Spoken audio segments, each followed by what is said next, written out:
So, you've got a 401k. Now what?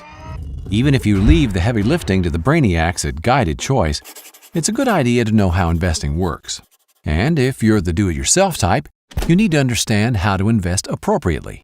Don't worry, we're not going to show you tons of math. All you need to know to get started is that there are three big types of investments called asset classes: stock, bonds, and cash. Stock is just ownership in a company. There are many ways to classify stock.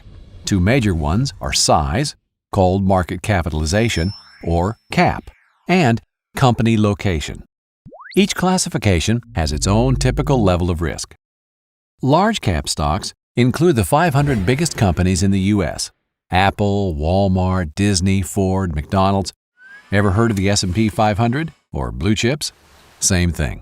Keep in mind, all stock is risky, but these are generally considered the least risky. Mid-cap stocks include roughly the next 400 companies by size, smaller but still fairly well established. They're considered riskier than large cap. Following large cap and mid cap, take the next 2,000 companies and you've got small cap stock.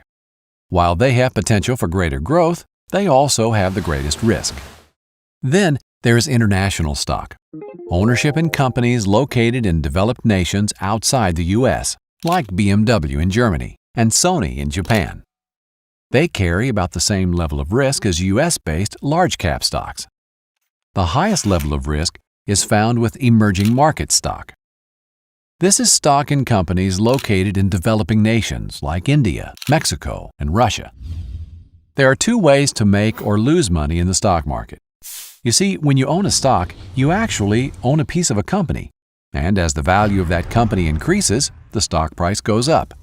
But if the value of the company goes down, the stock price goes down too. These fluctuations determine the amount of profit or loss.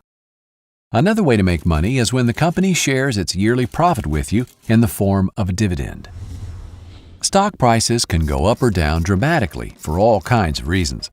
As a result, stocks are the riskiest types of investment in your plan, but over a long time, they can also be the most rewarding. Next up, bonds. Bonds are just a loan to a company or government.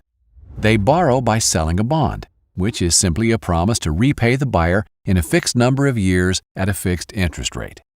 When you hear about the U.S. government borrowing money, have you ever wondered who they borrow from? Chances are, it's you, through the investments you make in bonds. If interest rates go down after you buy a bond, its value goes up. If interest rates go up, then your bond value will go down. How much the value goes up or down with a change in the interest rate depends on how long the bond is. The longer the bond, the more risk, as the more the value will go up or down with interest rate changes. However, in general, bonds are less risky than stocks. Cash is, well, cash. In a 401k, it's usually available as a money market or stable value fund. Unlike other assets, there's little risk that your money will lose value. But that doesn't mean there's no risk at all. If you hold too much cash, you are at risk that inflation will leave your money worth less compared to everything else. For example, in 1950, a nickel would buy you a Coke. But if you saved that nickel until today, you wouldn't have enough to buy that same Coke. Cash loses value over time. Most people with 401k plans invest in mutual funds. These hold many different individual stocks or bonds chosen by professionals for a given level of risk and potential reward. So, how do you choose the right mix for your specific needs? You may be surprised to hear that according to the majority of corporate pension plans in the world, there really is a single best way. It's called modern portfolio theory. The details are a lot of math, but understanding what's behind all the numbers is remarkably simple. In fact, you've probably already heard of it. Don't put all your eggs in one basket.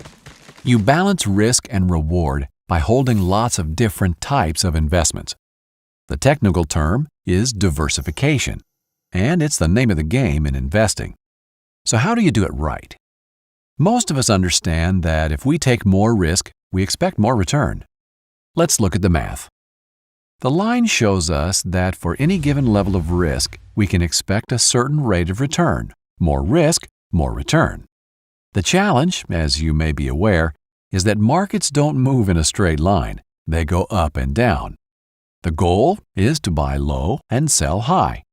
When one investment type is down, you want to buy. At the same time, you want to sell an investment that is high. In the long run, they all tend to move up, just at different rates based on risk. Remember, this is your retirement savings, so to invest well, you need to diversify. The goal of diversification is what modern portfolio theory is all about, getting an optimal rate of return for the risk in the long run.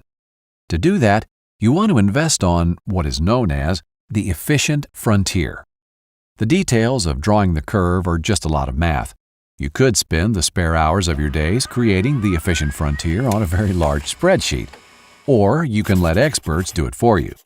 In fact, the answers are already right where you want them, online, and probably already in your 401k plan.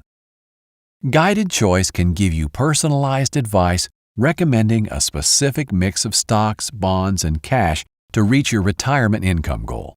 You can even use it to try different strategies and project the results. Whether you take the investment recommendation from our brainiacs or choose to do it yourself, hopefully now you're a little more confident about how retirement investing works. Just remember, if you do it yourself, you need to rebalance your account at least annually to stay on the efficient frontier.